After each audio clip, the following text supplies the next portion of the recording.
Welcome to the Healing Collective Live.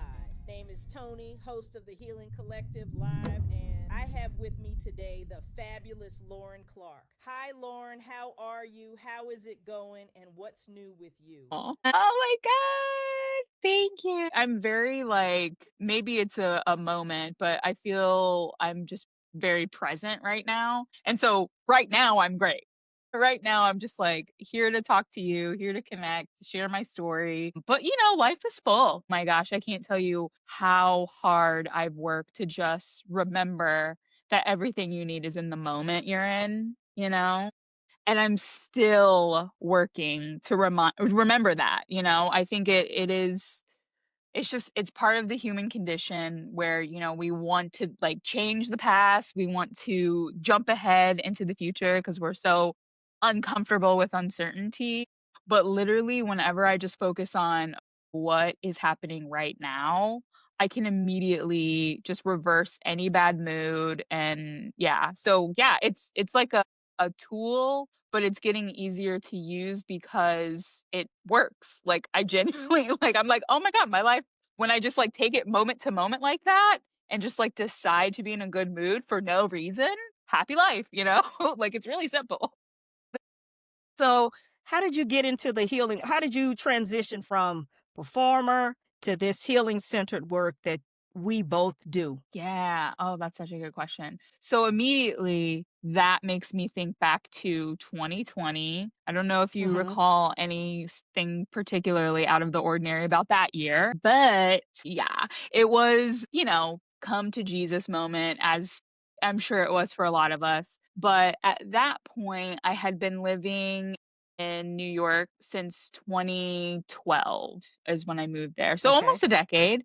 And hustling, you know what I mean? Really grinding, really making my way through the New York independent improv stand-up sketch comedy scene. And Okay. I was booking commercials and it was really great, but something still kind of felt off. And I feel part of what really shifted in the shelter in place years Yeah. was for me just getting a chance to just actually pause, you know what I mean? I wasn't just constantly busying myself with the things that I felt I was supposed to do. I could actually take a beat for the first time since graduation, really. Hmm. So Hmm. for the first time in 10 years, I actually started to ask myself some questions just how do I feel like life is going? And when this is all over, what do I want to give? What am I here to create and share and give? And this is a big shift from the way that I moved in New York because it was very, very self-focused, is what I say. I was Okay. very much making art, but okay, what am I going to get out of this? Which I don't think there's anything wrong with that because you do need to have a period of taking in information and learning, whether it's a particular craft or even just how to exist as a human being. You gotta just nurture yourself and educate yourself and learn and grow. And that does, I think, require a period of kind of being selfish. I was very selfish when I lived in New Right. York. And then, just I think naturally with people getting sick and dying and wanting to contribute in some way, kind of taking a look at my skills and the things that I could roll out of bed and do that were really helpful to people, it seemed to make a difference in people's lives in that moment. I started a podcast, and my podcast was really just kind of an excuse, selfish start. It Right. was an excuse for me to I talk to my understand. friends. Yeah. It was an excuse for me to connect with my friends, who I missed very much. And then I started to realize that wow, any time you make a point to connect with somebody in a sincere way, both of you walk away with something, you know? And just doing that felt good. It felt good and satisfying. And I feel just the nature of interviewing people and asking questions on a regular basis, you naturally kind of just learn what it takes and you just naturally kind of grow. So I produced over 50 episodes of my show, The Black Creator Connection, pretty much by myself. And that is, yeah, again, just really all to do with the shift of what's in it for me to how can I help. I think everything kind of changed in 2020, and I really think I look at my skills and my gifts as like a way to be of service to other people. Yeah, I hope that answers your question. It did. It did. Good. So is that part of the unleashed voice that you do? We Tell me about 100%. that. The Yeah, unleashed voice. What is that? the unleashed voice. Mhm. So I feel that my like life assignment, if you will, is to help people share their story and to do so unapologetically. And I feel like one of the ways that, you know, I've helped people the most by doing that is just being an example of that. Okay. Yeah, like the essential philosophy of like unleashed voice is just like safe spaces where we can just share, it doesn't have And to be like be this whole and yeah, just spaces where we can exist and be present. Like Mhm, and mhm, it's like mhm. beauty is in the eye of the beholder. Pretty much anything that you have to give, anything that you have to share, somebody's going to like it. And that's your only responsibility as an artist, as a storyteller, as a healer. Like, you just need to find the people who are open to healing. They're open to receiving, whatever medicine you're sharing. You don't get mad at the people who aren't ready for it, And I feel like that's the very human thing that I did for a very long time. And I've seen other clients of mine do it too. And it's like, no, no, no, no, your voice is not going to be for everybody. So if you try to make yourself be heard to maybe your parents or your former teachers or people who you feel like just classically and historically have misunderstood you, like you're wasting precious energy doing that. So my thing is just like be who you are, observe who responds to it, and give to them.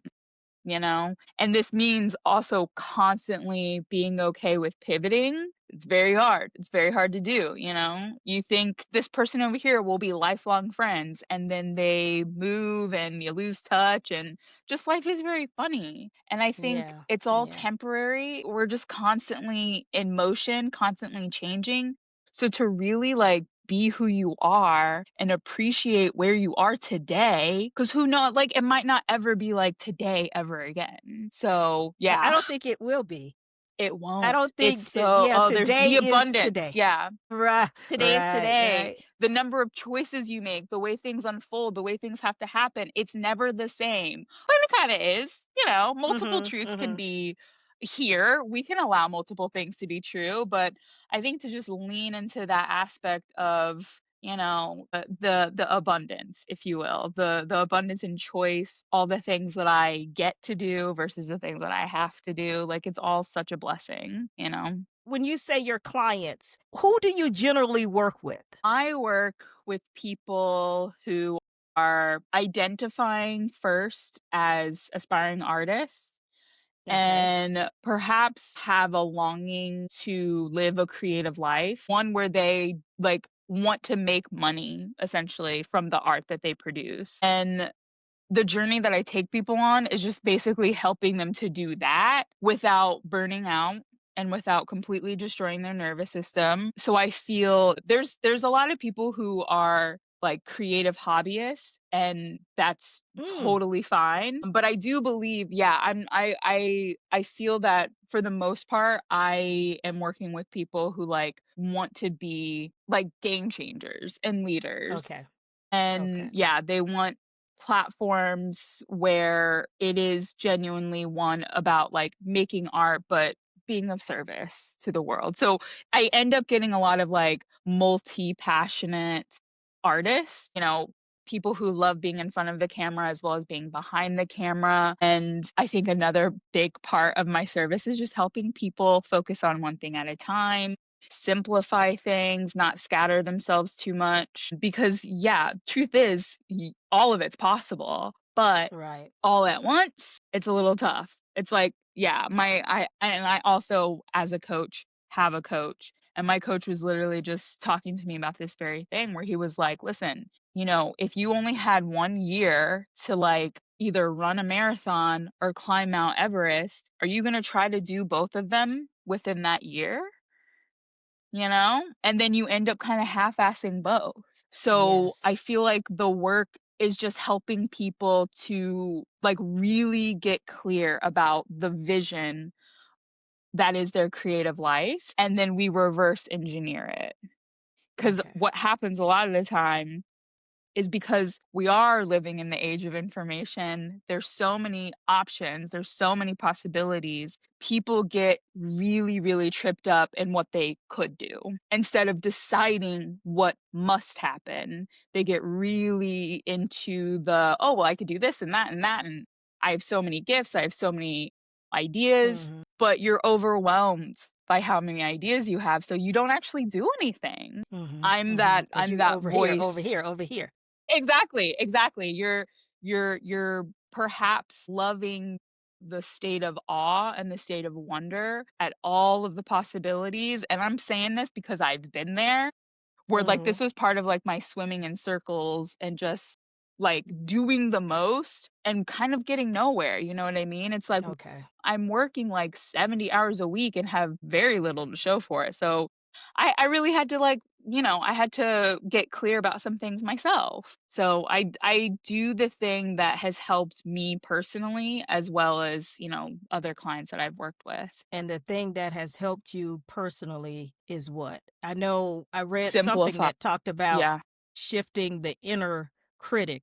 Is that Oh, part yeah, of yeah, yeah, yeah. Oh, yeah. I mean, it's like there's so many things that I could point to, but probably the most important thing is just like self-belief.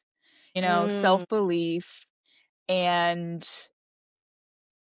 as confident as I am, and I've been told by many people that I come off confident, it can be a different situation when you're, like, alone in your office or whatever, and, like, you are you and with you 24/7, you know what I mean? you're right. So, you see everything, and the world is only getting, like, a peek, They're only getting a tiny glimpse into, like, your whole universe. Because also, that's the other thing that I think age taught me is, like, people are mostly paying attention to themselves, Yes. everybody is.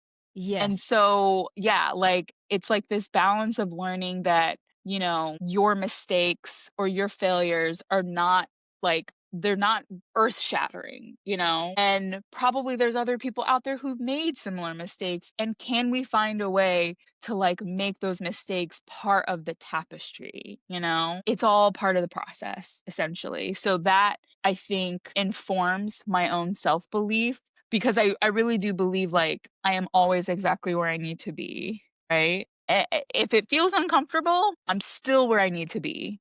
If it's painful even, I'm still where I need to be because we don't lose, we win or we learn. And when you I have that love kind that of, philo I'm sorry to isn't it cut you great? off, but Oh no, it's that yes. that's actually Yes, that's the correct Lord. I response. love that. Yeah. Yes. But, like, Yes, like, yes. there's a lot of people who say it, but, like, to really embody that, like, you have to do it even when it doesn't feel good. You have to say, "Okay, there's a lesson here," Even when What are some somebody's lessons that talking you've learned sideways. Yeah. Well, personally yeah, that no, you my apply with mind your literally just went clients? there. Yes, Okay. absolutely. So I would say personally, like as a performer and a writer and a all around creative, like collaboration is so important in any project. And having said that, there are some personalities that you can be matched with, that you kind of have to work with, who sometimes they can be really unnecessarily unreasonable. And I feel like I've had experiences with, like, difficult personalities, and I've had to really learn to, like, not take maybe some of their feedback or just some of the way that they are. I've had to learn to not take that personally. And that, like, it's like a kind of shield for you because, again, all of this is energy. Energy is all that we are, it's all that we have. So, I feel as a creative, like, learning the nuances of how to protect your energy, how to protect your peace, like it's become increasingly important to me. Also, like being intentional with my time from having had experiences where people have absolutely wasted my time. But I also believe, even those experiences, no regrets because I learned from it, And even I'm rereading All About Love by Bell Hooks right now. And I just read something in her book that I was like, oh my God, that's so true. She said sometimes the way to know that a experience isn't for you is to go try it, go do it, you know? Like To we have, experience it. yeah, you only know to avoid that thing once you've like gone into that thing. So I think she was talking in the context of like chips, but I really think that this is a principle that applies in every area of life. You know, like I've had jobs that I'm like, oh, I'm not doing that again. You know what I Okay. mean? But now I know instead of like beating myself with my mind to like what I think the outcome will be, it's like, no, actually like take steps. I love the kids online who are like, do it for the plot. Like that is 100% the vibe. Because people Do it just for like the plot. do it for the plot. Yeah, yeah. Do it for the story. Do it for the Oh, experience. okay, okay, okay, Like okay, even if you okay, think okay. you're not gonna like it, and that's actually how I started boxing too. Like I was like, oh my God, that sounds so hard. That sounds so scary, so tough. I took like one class and absolutely fell in love, and now I'm obsessed. You know what I mean? But like the people who like my parents, you know what I mean? Like as a kid, the things that they were taking me to, they never would have taken me to like a boxing gym. You know what I mean? They never would have done that. So as an adult They would who have taken you now to ballet, they would have taken me to ballet, which I did not ballet and boxing. not boxing, not boxing. I feel like I was that girl who like wanted to do ballet and football, but they were like, you can do ballet. You can do ballet. But yeah, you just really, I feel like our own judgments sometimes will stop us from like creating or trying something or talking to people and connecting with them because we just get ahead of ourselves so easily. And part of it is because we are smart.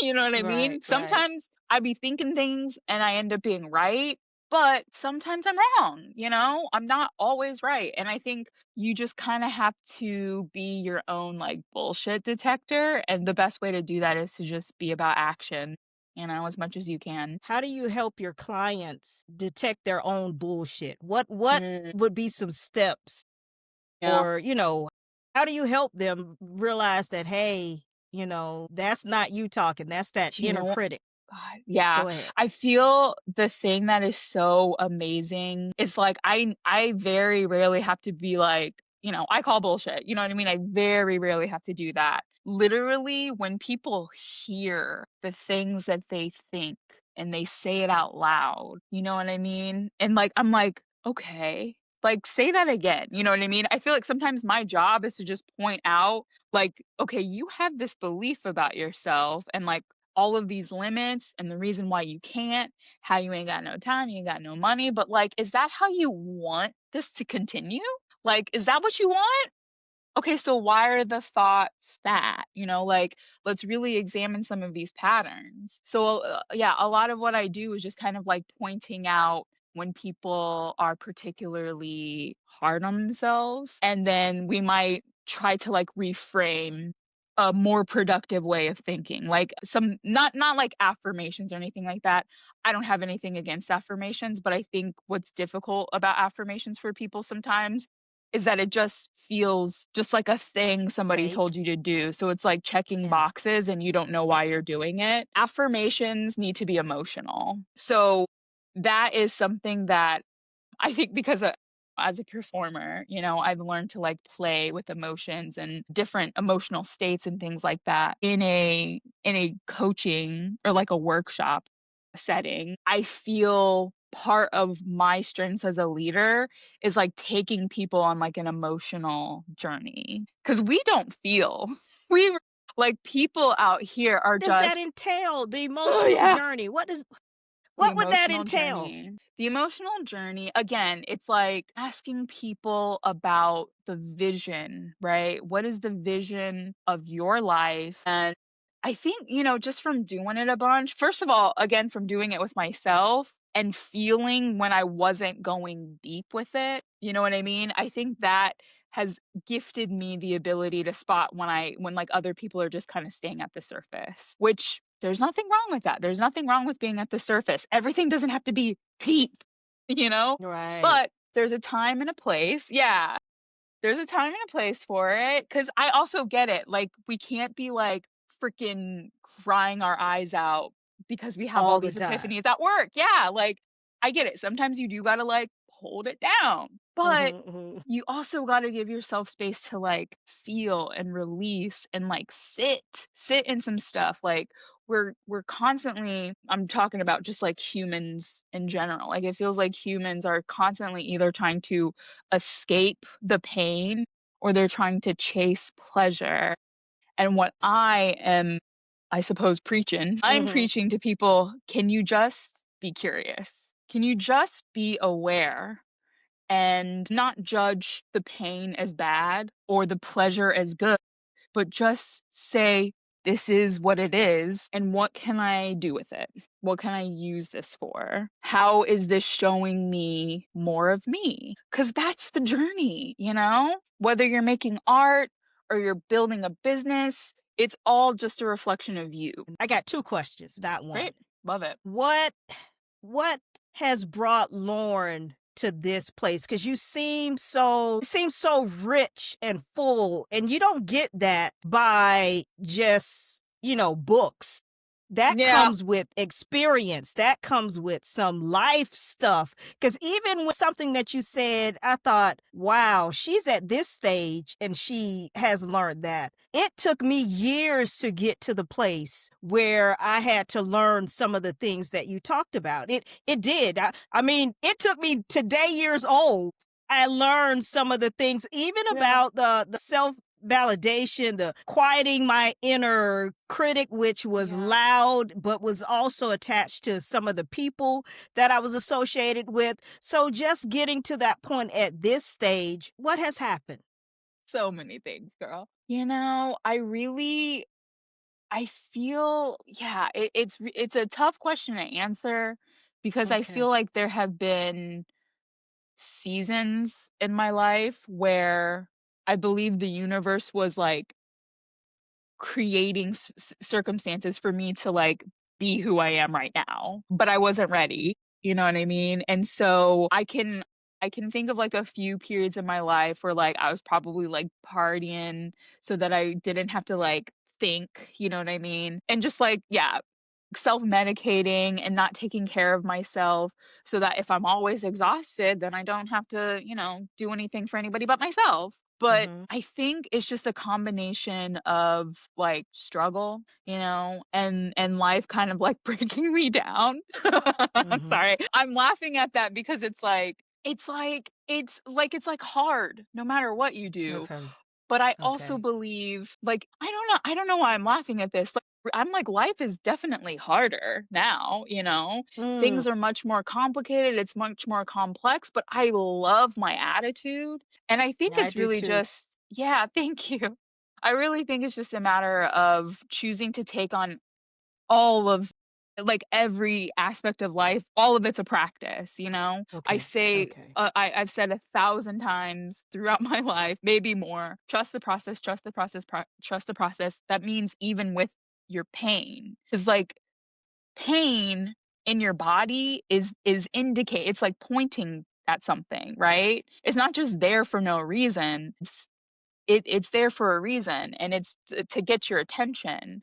And I think that very aspect of like not paying attention unless I'm in pain, it's why I don't believe in being comfortable for too long, because I want to grow. So if growing is something that I genuinely value, then I have to kind of put myself through the ringer. But I guess the practice of that also informs me in a way where I'm like, I can choose my pain now. So I feel like I have a better grasp on like being comfortable in the uncomfortable and just accepting the unknown parts of life because nobody knows, you know?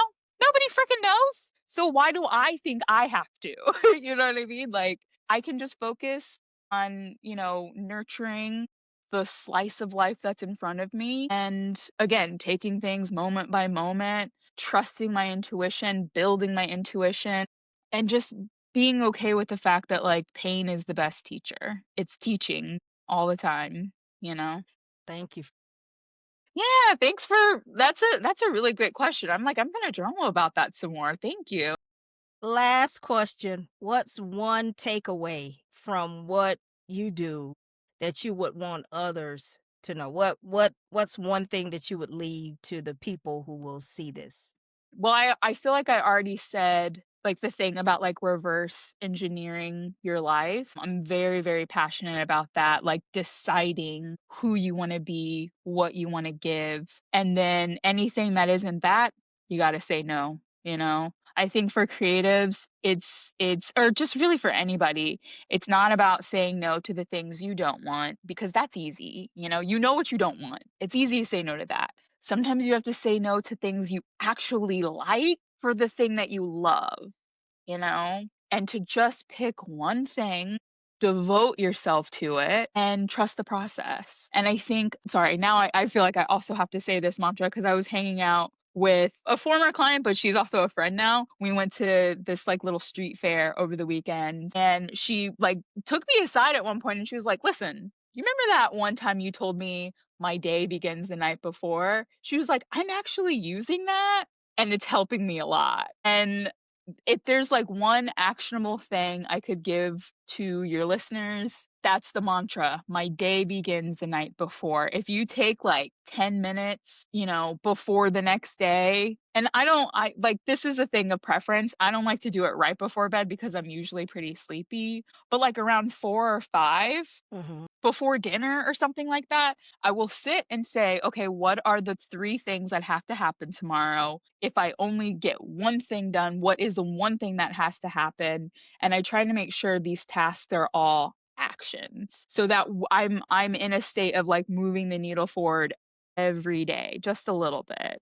And just like keeping yourself in the momentum of it, I'm telling you, it's a big deal. It's how you like compound your actions over time. A lot of people think that they need big chunks of time to start a business or start a creative project.